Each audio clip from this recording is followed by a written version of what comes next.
This is a short descriptive video for a US Kentech flip alarm clock. This clock was also sold in the EU, looking the same under different brand names, just having two 20 volts 50 Hertz. This one has 110 volts, is 60 Hertz.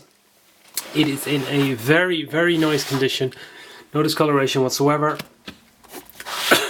Sorry. That's the alarm. That will wake you up, definitely. And if it doesn't, well, maybe you should buy two.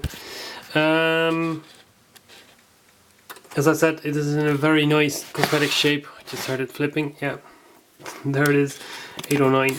It's definitely working quite well. Fully refurbished by me. New cable, new plug. Light was replaced. Motor was lubricated. That's it. Here you set the alarm.